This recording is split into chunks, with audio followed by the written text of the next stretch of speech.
Magandang araw mga kayayam. Bago ko umpisahan ang aking Yayam's editorial, gusto ko munang sabihin sa inyo na please follow my FB page, Yayam 2.0. Ang titulo ng aking editorial ngayong araw ay Malacanang is finally fighting back. Hindi naman kusang kumakalat ang fake news. Nabubuhay ito dahil hinahayaan. Matagal na panahon, ang mga malinaw na kasinungalingan sa politika ay sinasagot lang ng denial, clarification, at statements. Pero hanggang doon lang.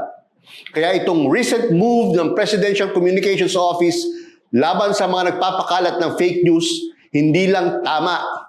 Matagal na itong dapat ginawa.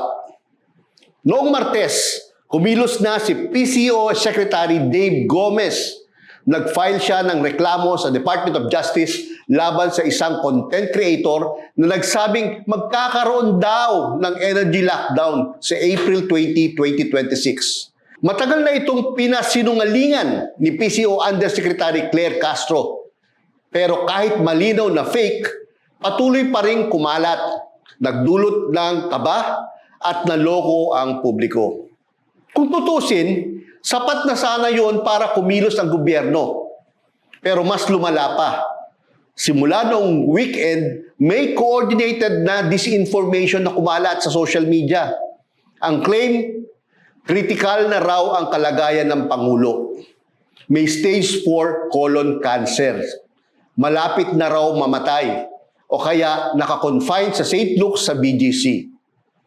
Hindi ito simpleng chismis. Pinalakas ito ng ilang political influencers at kahit mga politiko na kaalyado ng Duterte camp na nag-present ng haka-haka na parang confirmed facts. Walang kahit anong verification. May iba pa nga, mas lumayo ang naratiba, mas marayo ang narating. Pinupush na agad ang narrative na incapacitated na raw ang Pangulo at dapat nang pumalit ang Vice President. Hindi na ito simpleng rumor. Ito ay malinaw na pagtatangkang i-manipulate ang perception ng publiko tungkol sa stability ng leadership. Pero ang realidad, malinaw at madaling i-check. Aktibo ang Pangulo. Dumalo siya sa oath-taking ng Vice Mayor's League of the Philippines sa Malacanang. Pinangunahan niya ang Crisis Committee under Uplift at ngayong araw lang, present siya sa 75th anniversary ng Diplomatic Relations ng Pilipinas at Holy See sa Ayuntamiento de Manila. Kasama ang mga foreign ambassadors at dignitaries. Lahat ng ito documented, public at kitang-kita. Kaya ang tanong, kung ganito kabisi ang katotohanan, bakit ang kasinungalingan pa rin ang nangingibabaw? Dito pumapasok kung bakit mahalaga ang ginagawa ngayon ng PCO. Hindi na sapat ang salita.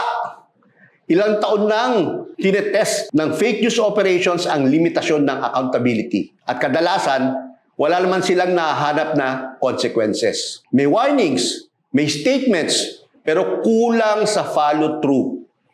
Kaya lumakas ang loob nilang mag-imbento, magbaluktot ng katotohanan at magdulot ng destabilization. Nakita na natin ito dati.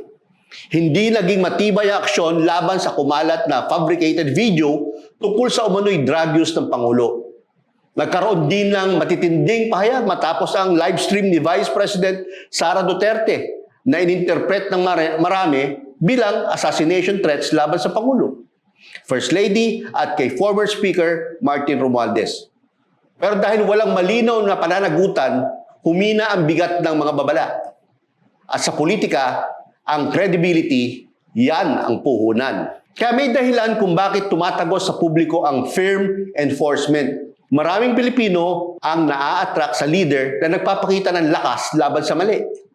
Hindi lang dahil sa resulta, kundi dahil sa pakiramdam ng kontrol at kaayusan. Mas kampante ang tao kapag may nakikitang may kapalit ang paglabag. Kaya mahalaga ang sandaling ito. Kung itutuloy-tuloy ng gobyerno ang aksyon na ito, kung ipupursige ang mga kaso at kung magiging consistent ang accountability, malinaw ang mensahe. Ang freedom of expression, hindi kasama ang kalayaang manlinlang at magpabagsak ng tiwala sa institusyon. Pero kung hindi, babalik lang ito sa dati. Mga babalang walang sumusunod. Mga salita na walang naniniwala. Ilang beses nang nalampasan ng linya. Ang tanong ng bayan ngayon, ipapatupad ba ito ng tuloy-tuloy? Yan po ang ating editorial ngayong araw at sana nagustuhan nyo. Kung meron po kayong mga komento o suggestion, pakilagay lang po sa comment section ng post na ito. Hanggang sa muli, follow Yayam 2.0.